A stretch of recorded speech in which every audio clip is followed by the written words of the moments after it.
असलियत यह भी है कि जब से हमारा मैनिफेस्टो जारी हुआ है बीजेपी में खलबली मची हुई है। बेचारों को समझ ही में नहीं आ रहा है क्या किया जाए। वैसे ही 180 पर अटके हुए हैं, शनै शनै वो अब कम होता जा रहा है। और इसीलिए मैं 1 मिनट में जरूर अपने मैनिफेस्टो का, जरूर अपने न्याय पत्र का जिक्र करना चाहती हूं कि क्यों हमें फक्र है इस पर, क्यों लोग कह रहे हैं कि एक व्यापक दृष्टिकोण है, क्यों लोग कह रहे हैं कि यही देश की तकदीर और तस्वीर बदलेगा। हर उस समस्या का, चाहे वो बेरोजगारी हो, महंगाई हो, आर्थिक असमानता हो, गरीबी हो, भूखमरी हो, महिलाओं के खिलाफ अपराध हो, हर उस समस्या का जिसको देश ने 10 साल में झेला है, इस मैनिफेस्टो में पूरी तरह से समाधान है। युवा बेरोजगारी का दंश सह रहा है। हम कहते हैं हमारी सरकार बनेगी 30 लाख सरकारी नौकरियां देंगे।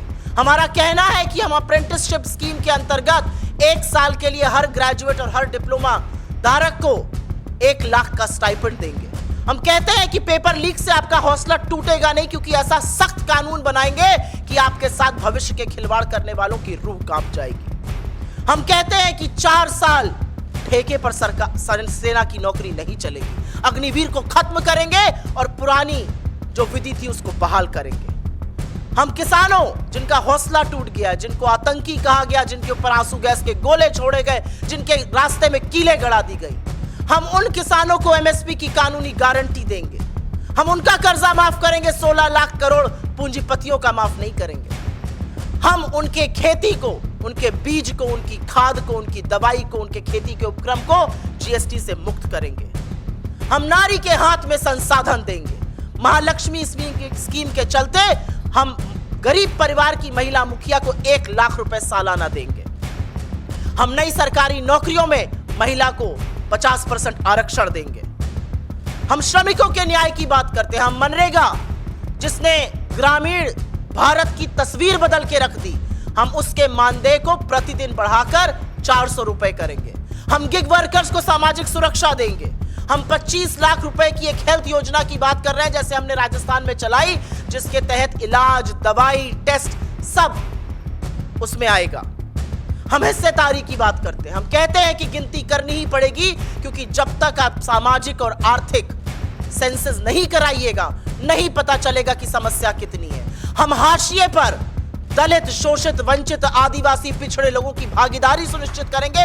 हम पता करेंगे कि वो कौन गरीब, जनरल कास्ट के भी लोग हैं जो दंश सह रहे हैं गरीबी का और जिनकी मदद होनी चाहिए। हम जंगल जमीन पर कानूनी हक देंगे लोगों को। वन अधिकार अधिनियम लागू किया जाएगा। हम आदिवासी बाहुल्य क्षेत्रों को अधिसूचित करेंगे। हम राज्यों की बात करते हैं। हम मोदी जी की तरह मुंह नहीं मोड़ लेते हैं। हम जम्मू कश्मीर को पूर्ण राज्य का दर्जा वापस बहाल किया जाएगा, ये कहते हैं। पांडिचेरी को, पुदुचेरी को पूर्ण राज्य का दर्जा देंगे।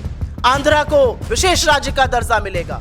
लद्दाख में आज भी लोग सड़कों पर आंदोलित हैं। वहां पर धारा 144 लगाकर इंटरनेट सस्पेंड करके दमन किया जा रहा है। हम 6th शेड्यूल ऑफ कॉन्स्टिट्यूशन का अमेंडमेंट कर लद्दाख की जनजातियों को उसमें इंक्लूड करेंगे।